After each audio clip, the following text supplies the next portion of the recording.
So Tuesday we did G Suite. Yesterday we did extensions and add-ons, and then today we are doing app smashing. So what is app smashing? App smashing is when you take two applications and you use them together. So you might take something like Google Slides and Loom, right? And have students record a presentation. You might take something like Padlet and have students create a poster and put it on there for a digital gallery walk. So app smashing is when you take two apps and you smash them together to create your lesson. So welcome and introductions. If you don't know, I'm Brianna Gann, one of the district ed techs. And are you going to tell what you're presenting on? Or? Oh, I'm going to be talking about Flipgrid and Nearpod. And I'm Jen Rogers. I'm the other district ed tech, and I am going to be presenting on screencasting with and using Adobe Spark to make video projects. I am Lisa Souza. I am Rancho San Juan High School's ed tech and a history teacher, and I'll be presenting on Google Maps and Padlet App Smash. Heyo, I'm Jen Gaston. I'm North High's ed tech. I'm also an English teacher and a Scholar Academy teacher. I'm going to be presenting on Canva plus everything. Good morning, everyone. My name is Robin Mendenhall. I'm the district science curriculum specialist, and I'll be presenting today on demonstrations in all subject areas with Screencastify and Edpuzzle.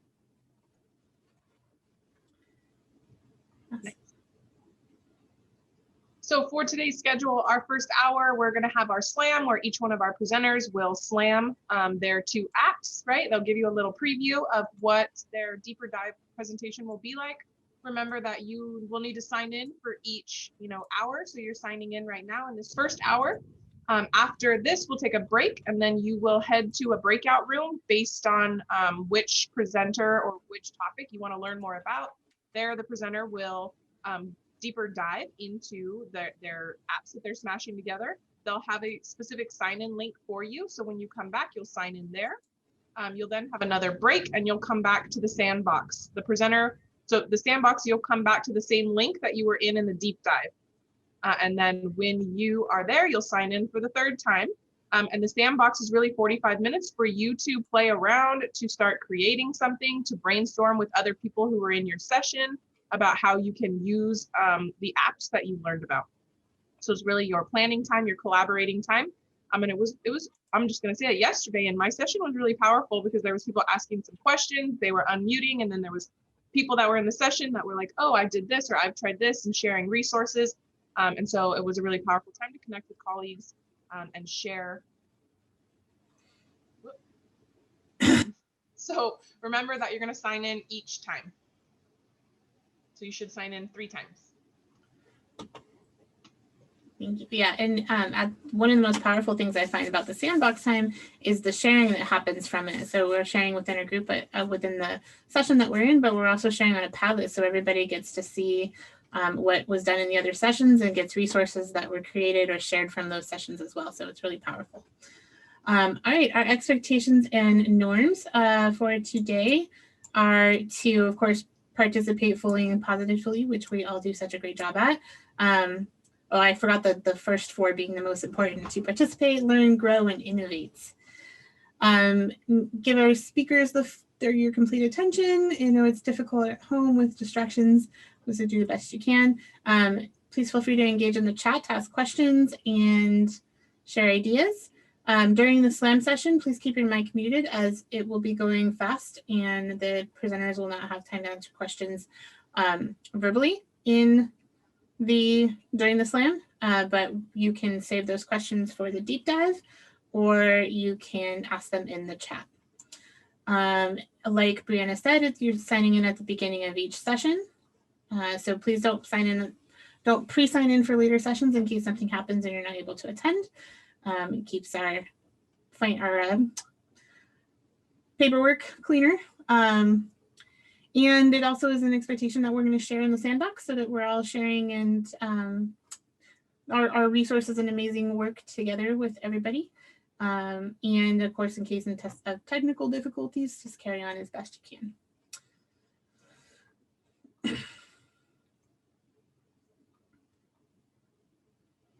All right, so I am going to kick us off with screencasting and Adobe Spark to create easy and creative video projects. So we're going to focus on, excuse me, on student projects with this, but you also will learn how to use screencasting in Adobe Spark as well so that your students can also do it. Next slide. Okay. This is not updated. It's strange. Or maybe it didn't update on my side. I don't know. Anyway, so the reason why to have, sorry. So why do student video projects? Student video projects are creative and easy ways to demonstrate learning. There's so many unlimited ways that you can integrate video projects into what you're already teaching.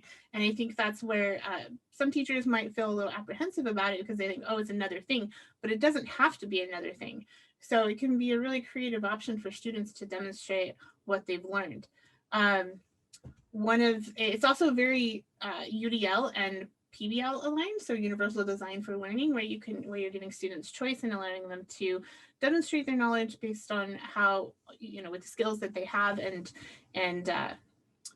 also to be being creative and whatnot, and giving options. So one of the things that I've been focusing on lately is combining project-based learning with Universal Design for Learning, excuse me, and video projects are a great option for those kinds of things. So if you have a student doing a project, which was supposed to be my other bullet point there, is project-based learning,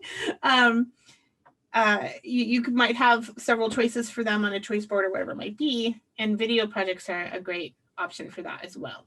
And they're a lot easier than I think people might think at first. So next slide.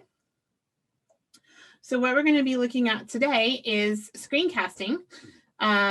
So we're going to combine recording things on the computer with using Adobe Spark for students to create their projects. So there's two apps we're going to look at, or two extensions, apologize, Screencastify and Loom. So they're both free. Screencastify does have a 5-minute limit on the free version, but there are things that you can do with Screencastify that you can't do with Loom. Loom is free for educators. And screencasting allows you to record your screen. You can have your webcam on or off, and you can voice over your recording if that's what you want to do for that part of your recording. Next slide.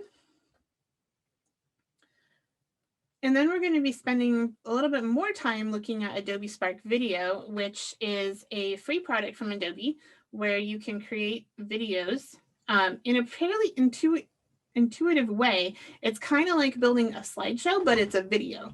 So we'll look at the process of how to do that, and the resources and how to for educators to create those videos and create those projects for students.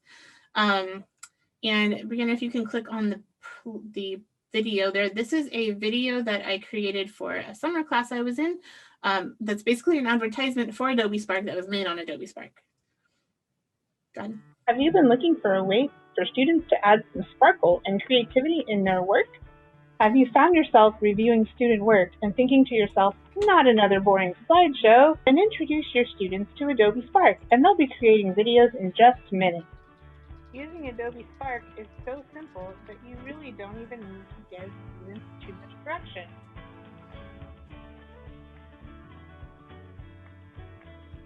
So this And is don't actually forget to have students give credit where credit is due. all right. So there was a screencast in there of me actually using Adobe Spark, and so if you want to go back and look at that another time to see what it looks like, it's pretty simple to use. On the next slide, I'm going to. Have you been looking for a way for students to? I'm going to show off work that a student I had a couple years ago that I will never not be immensely proud of this work this student did. This was for a project that we did for Human Impact, and we did a video PSA, public service announcement project, on a human impact topic that they were interested in. And so she did hers on energy conservation. And well, I'll tell you the most exciting part after we watch it. Go ahead. Energy is part of our everyday lives. Everywhere we look, we're constantly surrounded by it. Our phones, computers, clocks, lights, cars all rely on energy. We use energy in a faster rate than it can be produced. It is said that Americans waste over $130 billion on wasted energy. Energy has a big effect on us humans, and wasting it doesn't help it at all. Saving energy helps us keep resources in the world last longer. Conserving energy also avoids pollution.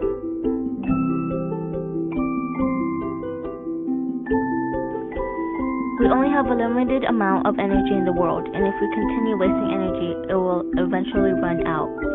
Stop and help by turning the lights off and unplug when all these are unnecessary.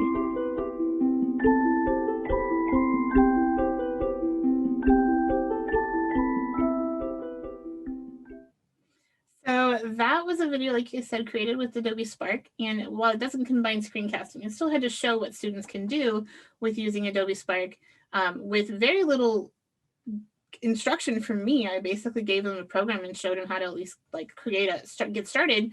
And then they just went off and did it. And this is what she created. And she actually won first place in a film festival with it. So it was very exciting to see that happen. Next slide. Or I think I'm done. Yes, Slam.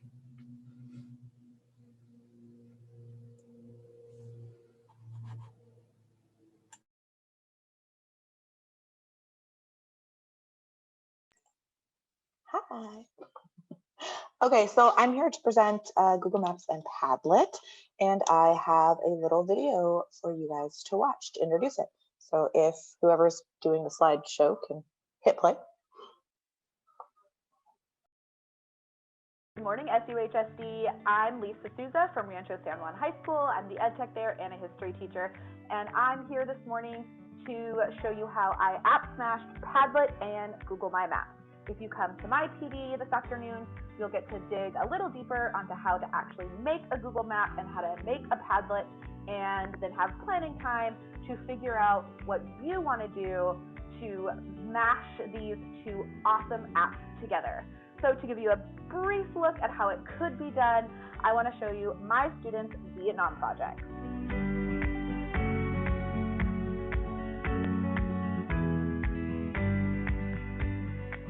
Okay, so the first thing that we did is I made a Padlet board, and I gave them an assignment that was an overview of Vietnam. So they had to create a mind map, they had to read about the Vietnam War, and as they read, they had to add things to their Google My Maps to show me that they understood how the war played out. And as they went through the assignment, it told them, okay, you've read these two paragraphs, now let's stop and let's add things to your My Maps. This is what one of their My Maps would have looked like. So I made an example for them to show them what it should look like and the stops they should have. We went over it in class before they did it on their own. So this is what mine looked like and what many of theirs looked like. Then I had them post it on a Padlet. Now, not just the maps, mind you, but I actually had them do a presentation. So the cool thing with Padlet, if you have the Supreme Edition, which we all do now, you can have the kids add an extension that is called Padlet Mini, and it allows them to do screencasts from their computer. So this is an example of one of the cool screencasts that my students did. Okay, so let's listen to one of my students, Alyssa's presentation. Well, hopefully the sound is okay. Okay, so this is my map presentation on the Vietnam War, and my name is Alyssa. First, we're going to be going to the 17th parallel line, which was basically a line that divided North and South Vietnam during their war. Next, we're going to be going to Hanoi, and this was a city in northern Vietnam that was controlled by Ho Chi Minh, and northern Vietnam wanted a communist country, and because of that, tag on. This is the It's just a little snippet. It goes on for another 2 or 3 minutes of her presentation on her understanding of the Vietnam War. So with this app smash, I was able to, 1, assess her understanding of the Vietnam War, 2, give feedback to each student, telling them what they should go back and like maybe fiddle on with their math before they turn their math into me. And 3, I was able to let the students actually look at each other to deepen their understandings about the Vietnam War and leave comments on each other's maps and presentations. So awesome app smash opportunity.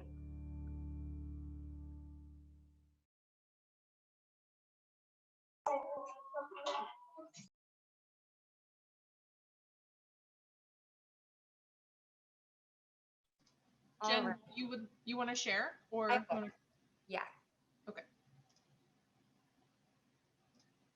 Let's see. All right. Can you tell me if you see it? Yeah. Okay, well, I was having a hard time picking out what to mash with Canva because I mash Canva with literally everything. So I figured I would just show you a little bit about that. So hello, Jen Gaston, North High's EdTech, and I'm in love with Canva. I've been a yearbook teacher, magazine teacher, newspaper teacher, and I know people are always coming to me with graphic design and presentation requests, and really Canva is my secret sauce.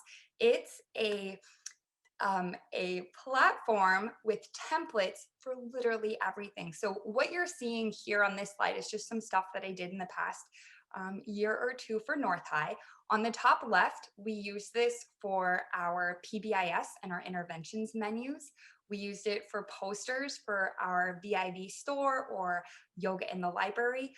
Canva is how we make our cute little email signatures. On the top right is a template that we use for our advisory lessons.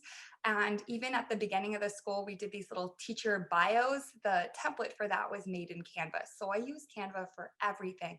And the little butterfly is a transcendentalism Instagram post project I did with my juniors. So my good news for you is that right now educators get a free account. So if you head over to canva.com/education, and I'm going to show you, you can go ahead and register for free. Just sign in with your work email. And then there's a little application process. I went off that screen, but there's a little application that you fill. So apply for the account. And this is really great. I've been using just the free version of Canva for years and years and years. But if you know Canva and you've been using the free ones, you know that there's like little stickers and special fonts that they want to, upgrade. But educators don't have to do that right now this year. All of those things are available. So this is just the greatest thing. I wanted to just show you a little bit about Canva. So here's Canva's website before I log in, and their motto is design anything. And I just kind of wanted to show you, you can make master slide templates for your Google Slides, and so can your students. Recently, they have the option to do GIFs and videos. So I'm thinking that could be a really cool project for kids. Instagram posts, social media posts, so many templates for reports, for lesson plans, posters. Pretty much if it's 2-dimensional and it can be created, you'll find a template for it on Canva. So I'll go over to here. Here's the one where I've logged in to mine, and it's smart. It'll tell you, hey, you're an educator. Here's some things that you might want to do. So let's see. In my presentation today, I'm going to walk you through Canva, and we are going to create, it's kind of like an SEL lesson that you could use the first week of school, where you'll pick out your values, your 2021 values, and we'll match the fonts to the feeling tones of your values. I'll walk you through an exercise where you're pretty much making a values postcard. And it's an exercise that has 2 points. One, to show you how to play with the fonts, change the background, add pictures, then take your Canva creation and put it wherever you want to put it. Maybe you want to put it on a website, a Padlet, a Google Slide stack. So I'll show you how to export it. And then secondly, if you like this activity, it's a fun get to know you activity you can do with your students. So that's what I'll be walking you through is the Canva value activity in the first 45 minutes. And then if you want to stick around, or well, when you stick around for the sandbox, you can start designing something that kind of matches your curriculum and we can troubleshoot that as well. So yeah, if you want to deep dive into Canva, then come check out the session. Slam.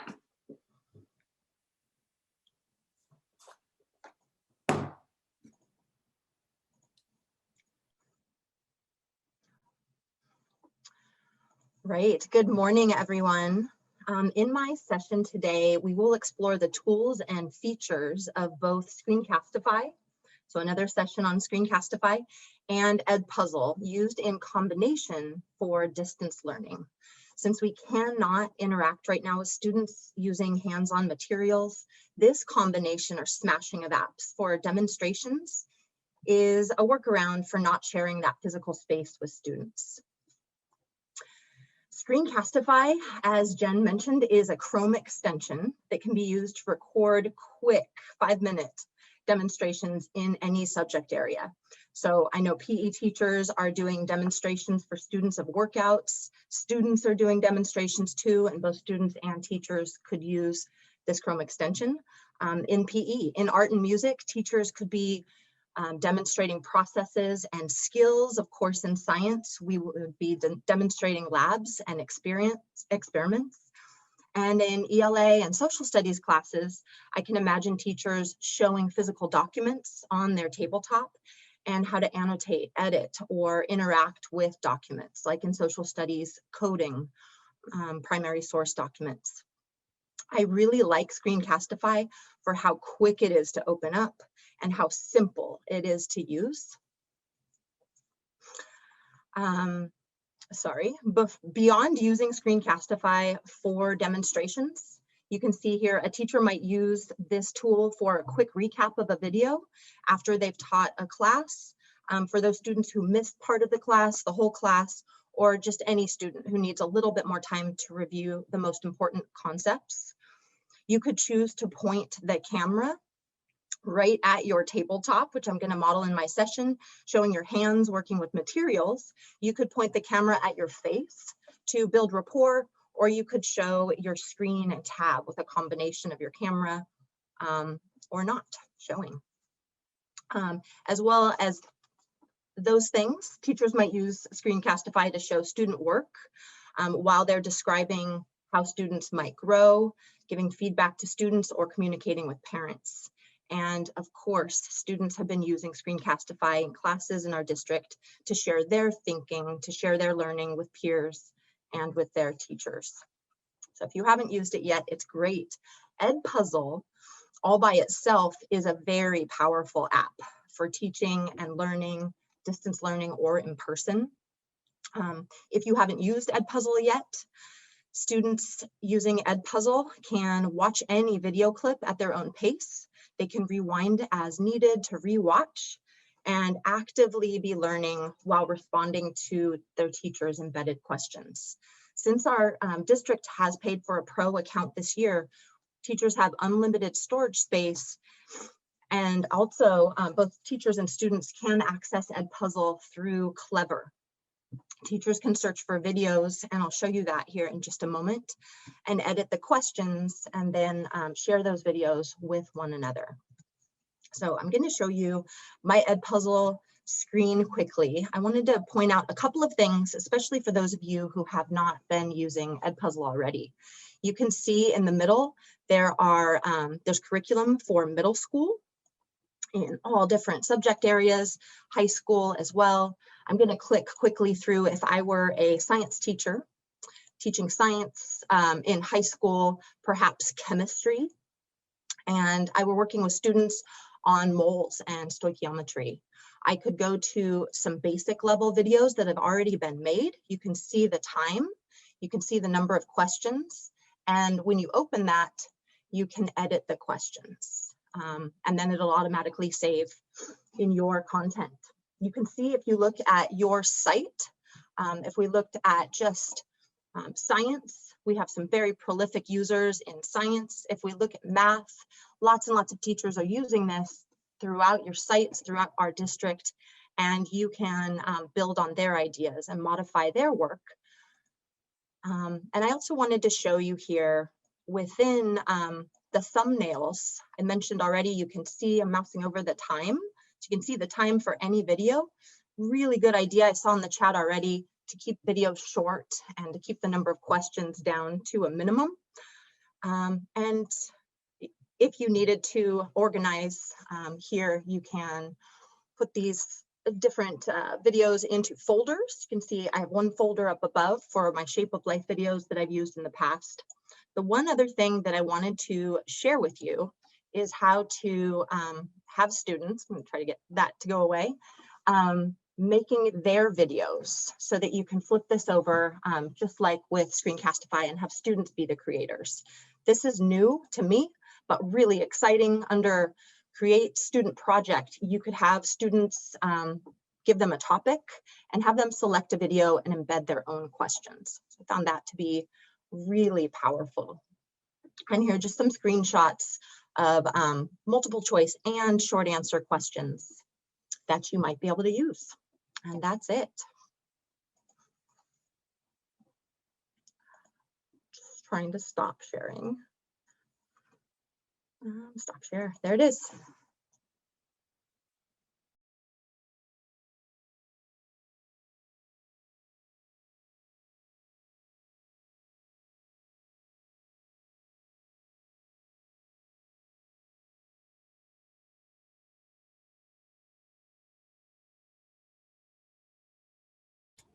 Okay, I got lost.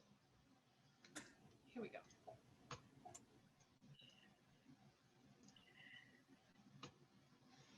Let me get back to where we are.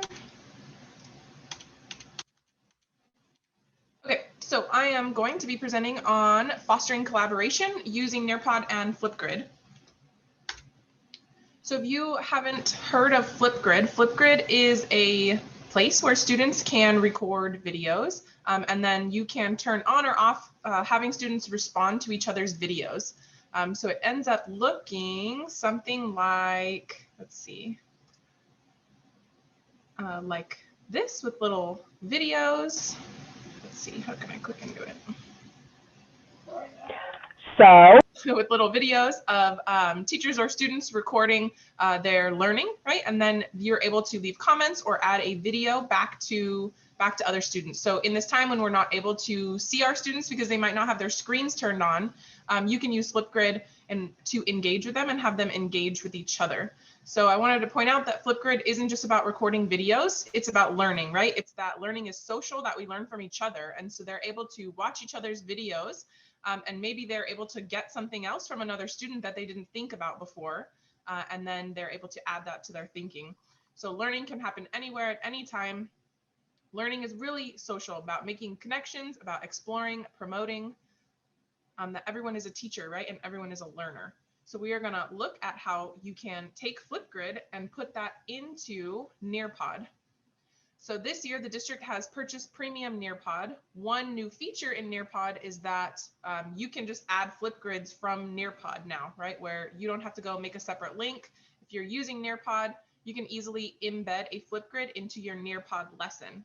And I also wanted to point out that Nearpod has two separate ways that you can use it, right? Because right now we have synchronous and asynchronous time with students. So during your synchronous time, you might use Nearpod as a live lesson, right? Teacher driven, where you're clicking through the slides, they're answering formative questions, and you're being able to see that in real time. But also Nearpod has student paced lessons. So you may push out a lesson for your Monday asynchronous work to front load information or to have students reflect on what they learned the previous week. There's also different ways that you can create Nearpods. So if you were here yesterday, you may have saw that Sherilyn talked about creating Nearpod within your Google Slides, which is a really great feature. So you can download the add-on and then you can just click on that from within your Google Slideshows, add the Flipgrids, add the checks for understanding. and you don't have to go into Nearpod to create the lesson. Sometimes I find that creating in Nearpod, like it doesn't have as many things as you can do, right? You can't add your cute little GIFs and you can't do all the things that you can do in a Google presentation.